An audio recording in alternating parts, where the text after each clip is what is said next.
ભારત સરકાર અને રાજ્ય સરકાર ડિજિટલ ઇન્ડિયાના સૂત્ર સાથે ટેકનોલોજીને જુદા જુદા ક્ષેત્રમાં ઉપયોગમાં લઈ રહી છે, ત્યારે ગ્રામ્ય અને શહેરી વિસ્તારમાં સગર્ભા મહિલાઓનો મોર્ટાલિટી રેટ ઘટાડવા એક પ્રયાસ કરવા જઈ રહી છે। આ પ્રયાસના ભાગરૂપે રાજ્ય આરોગ્ય કમિશનર જયપ્રકાશ શિવહરે એક મીટિંગ બોલાવી હતી, જેમાં રાજકોટ સિવિલ હોસ્પિટલના અધિક્ષક, નાયબ અધિક્ષક, પીડીઓ કોલેજના ડીન, જિલ્લા આરોગ્ય અધિકારી, તાલુકા આરોગ્ય અધિકારીઓ, મનપા આરોગ્ય અધિકારીઓ સહિત અન્ય જિલ્લાના આરોગ્ય અધિકારીઓ, તબીબો સહિતના આરોગ્ય ક્ષેત્રના હોદ્દેદારો હાજર રહ્યા હતા। મીટિંગમાં સ્માર્ટ રેફરલ સિસ્ટમ અંગે ચર્ચા થઈ હતી। સૌરાષ્ટ્રભરમાં હવે સ્માર્ટ રેફરલ સિસ્ટમ વિકસાવવામાં આવશે। આ સિસ્ટમ રાજકોટ જિલ્લામાં કાર્યરત છે, પણ આને ટેકનોલોજીના મદદથી વધુ વેગવંતુ બનાવવામાં આવશે। સ્માર્ટ રેફરલ સિસ્ટમ વિકસાવવાથી નાના ગામ, તાલુકા અને જિલ્લા સ્તરની સગર્ભા મહિલાઓ માટે વરદાનરૂપ બનશે। આ સિસ્ટમ અનુસાર દર્દીને શિફ્ટ કરતા પહેલા આરોગ્ય કેન્દ્રએ ખાનગી કે સિવિલ હોસ્પિટલમાં જાણ કરવાની રહેશે, જેના માટે વોટ્સએપ ગ્રુપ પણ બનાવવામાં આવશે। ગ્રુપના કારણે દર્દીને તાત્કાલિક રેફરલ મળશે, જેના કારણે સમયનો બગાડ પણ નહીં થાય અને દર્દીની સારવાર સમયસર થઈ શકશે।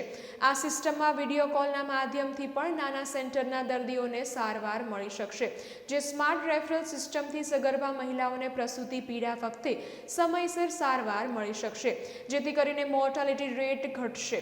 સ્માર્ટ રેફરલ સિસ્ટમથી આગામી સમયમાં સગર્ભા મહિલા સહિત અન્ય દર્દીઓને પણ આરોગ્ય કેન્દ્રના રેફરલથી ઝડપથી સારવાર મળી શકશે।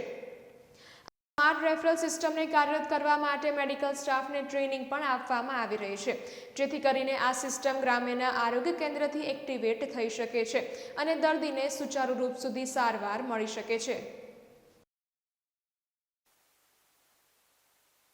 CHC SDHના ડૉક્ટરોને સાંકળી લેતા વોટ્સએપ ગ્રુપો બનાવવામાં આવેલ છે। બંને સેવાઓ, માતાની સેવાઓ તથા બાળક નવજાત શિશુની સેવાઓના જુદા જુદા વોટ્સએપ ગ્રુપ બનાવવામાં આવેલા છે। આ વોટ્સએપ ગ્રુપના માધ્યમથી તથા વિડીયો કોલિંગના માધ્યમથી અથવા તો ડાયરેક્ટ ટેલિફોન કોલના માધ્યમથી પણ મેડિકલ કોલેજના તજજ્ઞો, ખાસ કરીને ગાયનેક વિભાગ અને પીડિયાટ્રિક વિભાગના તજજ્ઞો દ્વારા CHC અને SDHના તબીબોને માર્ગદર્શન આપવામાં આવે છે, તેઓનું મેન્ટરિંગ કરવામાં આવે છે તથા જ્યારે પણ કોઈ પેશન્ટને રિફર કરવાનું હોય છે, એટલે કે પ્રસૂતા માતાઓને જ્યારે કંઈ કોમ્પ્લિકેશન થાય છે અથવા તો નવજાત શિશુ જ્યારે ગંભીર હાલતમાં મળે છે, ત્યારે તેઓને જ્યારે રિફર કરવાનું થાય છે, ત્યારે રિફર કરતાં પહેલાં સરખું સ્ટેબિલાઇઝ કરીને મોકલવું ખૂબ જ જરૂરી છે। તો તે માટે પણ માર્ગદર્શન તજજ્ઞો દ્વારા તબીબોને આપવામાં આવે છે।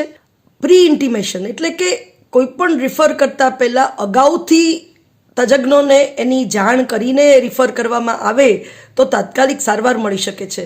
તો આ પણ આપણે આ જ માધ્યમથી છેલ્લા 3 મહિનાથી કરી રહ્યા છીએ।